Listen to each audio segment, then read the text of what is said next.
Hey everyone, Neresis here, and this is the 6th episode of the Magical Experiment, and right now we're talking about the pre-release.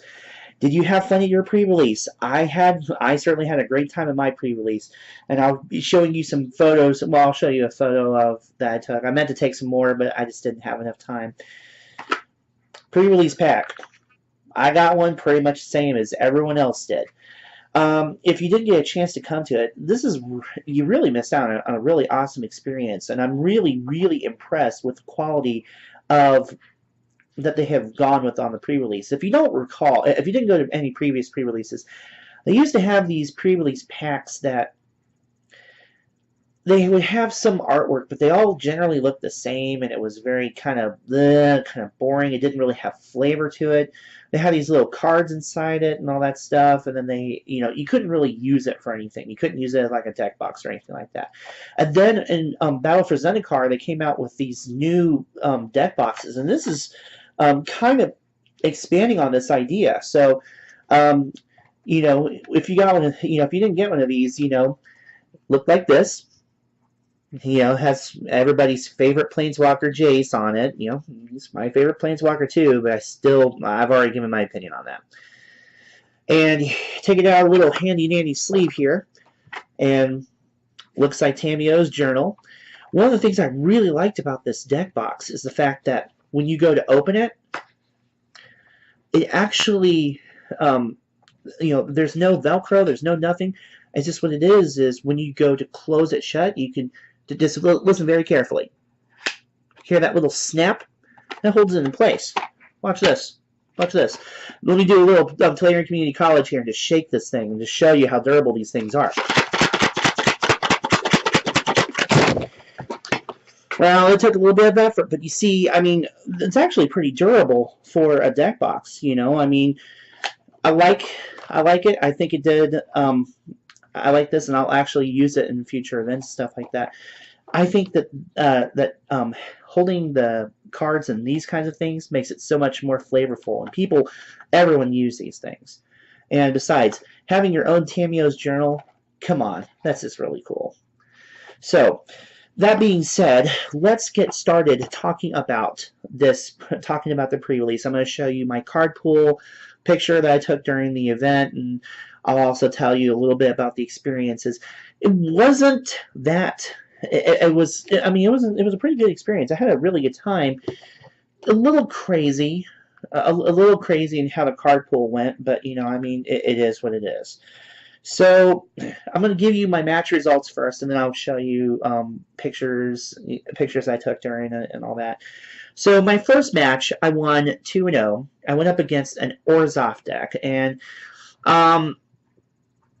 it was just the way that he was running it. He had a really, really awesome creature out. It was this 5/3 creature, but it fell victim to my topple guys. It was during the first game I actually figured out how Delirium worked. I know that they put out the mechanic and everyone understood it, but I didn't actually get the concept until that game, because I was like, well, the thing about Delirium is you have to send cards to the graveyard. You have to send cards to the graveyard, like discarding, and I don't really like doing that. But the thing I realized is that it doesn't matter how it gets to the graveyard, just as long as it's there. So creature dies to combat. There you go. You discard a card to madness. There you go. You got a card in there. And, it doesn't matter how many numbers of them, just as long as you have the 4. If you have the 4 and you have Delirium, you've got it, and it's going to be nasty. So, my first match, I won 2-0. He just couldn't really mount up an offense against me. He tried to bounce back using Pious Evangel, but no, he wasn't able to stop me. And so, my second contest, I lost 1-2. I went up against it was strange, because in every pre-release guide that I had seen for Shadows for Innistrad, everyone said, don't run 3 colors, run 2. If you're going, don't go any higher than that. And this guy actually ran Abzan, and I was surprised by that. So, first off, he showed Quilled Wolf as a really great surprise blocker. So, it just wouldn't die, and he left himself enough mana. And I mean, there were a lot of back and forth turns where I wasn't really doing anything. He wasn't really doing anything. He was just kind of waiting for waiting to spring the trap, so to speak.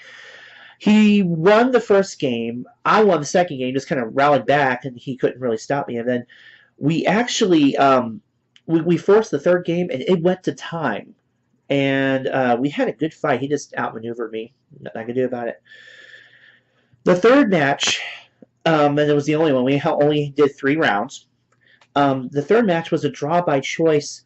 We tied by decision. What happened was my opponent came up to me before the game, and he goes, "Do you just want to draw?"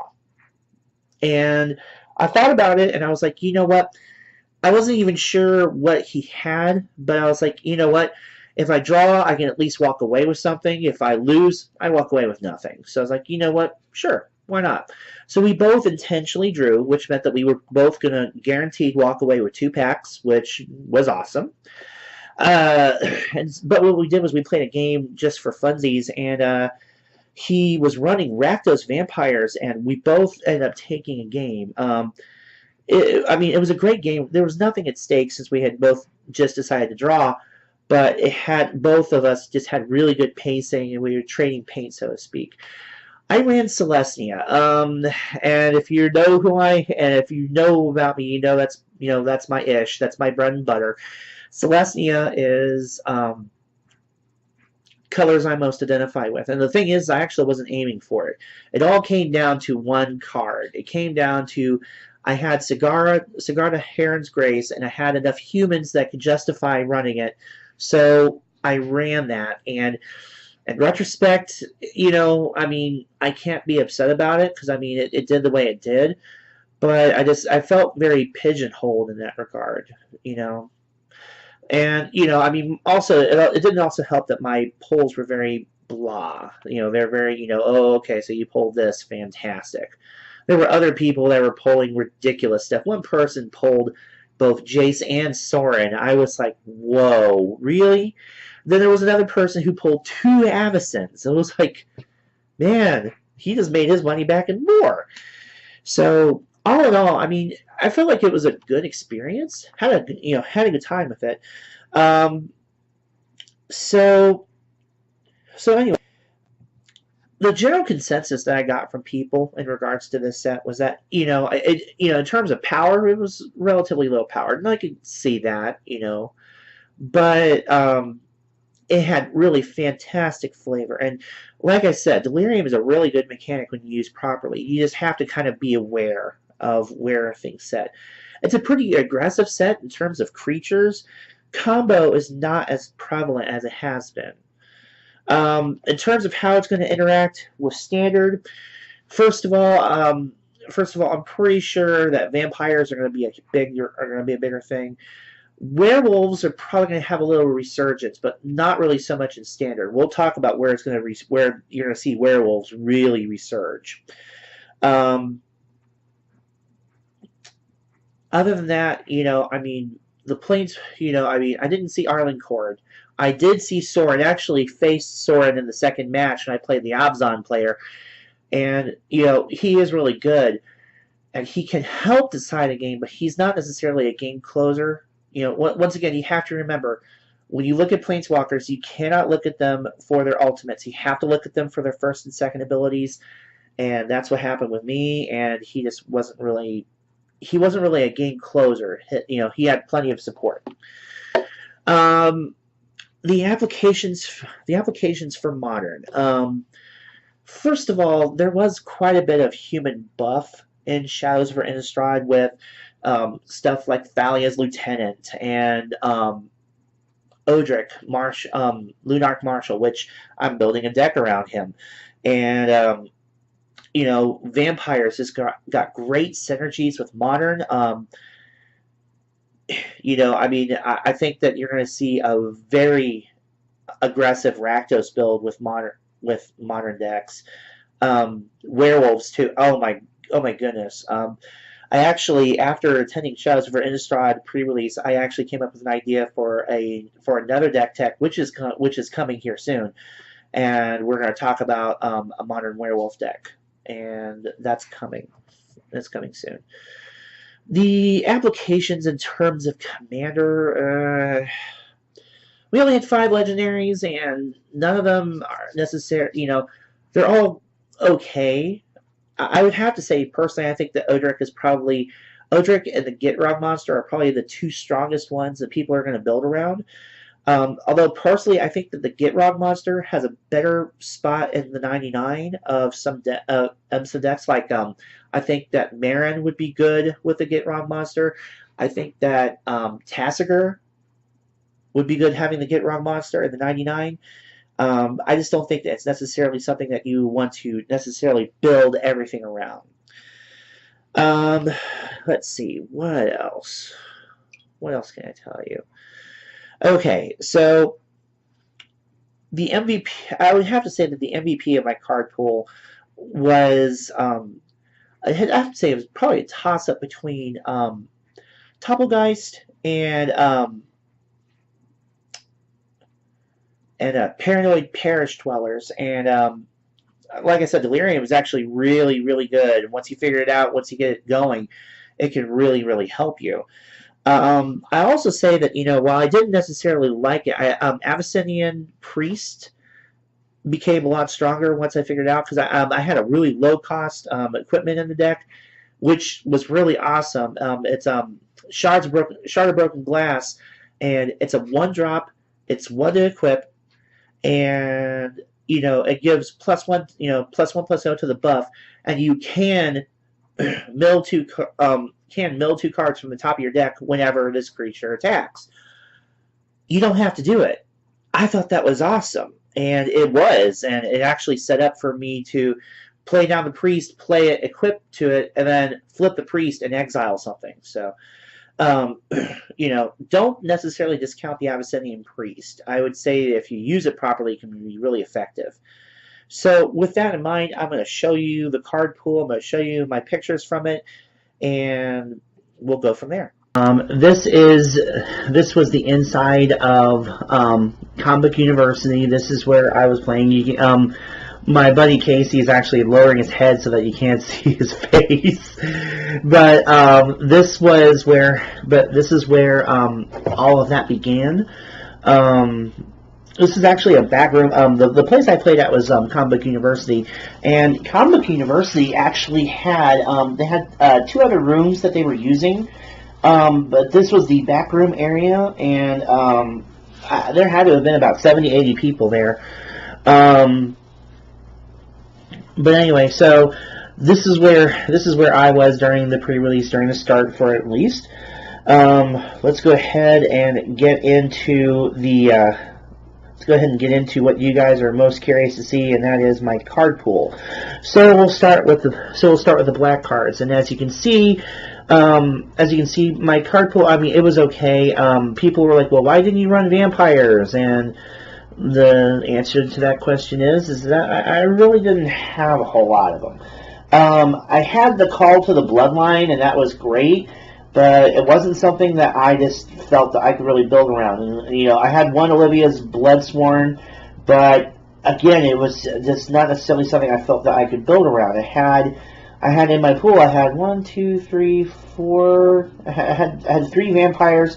The only really good common that I had in this set was Rancid Rats, and it wasn't enough to build a deck around. So moving right along, here we have our red commons here. Again, you can see, you know, I mean, I didn't really have a whole lot of, you know, vampire synergies, and people were expecting that was like really big during the pre-release. A lot of people were playing vampires. I did have a Scourge Wolf, which someone said that's going to really be awesome in werewolf decks and stuff like that, and I'm like, I don't know. I mean, it's cool, but I don't know. I like the Keswick Forge Master, which, again, you know, one of my buddies, Michael, he actually was running werewolves, and that's kind of his ish, and again, this red did not necessarily appeal to me with this set. And then next we had blue. I did leave out one card, and I'll show you that card here in a moment. But, you know, I mean, looking at this, you know, I mean, I didn't see a whole lot of stuff that I could really synergize with. I had spirits, I had I had a zombie, you know. I had some enchantments, but not necessarily anything that was really going to help me, and my sorceries were very lacking. So then the other card that I pulled was Star of Awake, and you can see on it that there's a little cut. I don't know what happened, but something sticky got onto the card, and I wanted to go pull it off. It pulled off part of the card, so I'm kind of ticked about that. It's on both sides too, so go figure. You gotta love that. And then we had white, and this was where I drew pretty much most of my card pool from. Stern Constable was really good. It's really good, you know, for that control aspect, you know, plus it helps enable Delirium.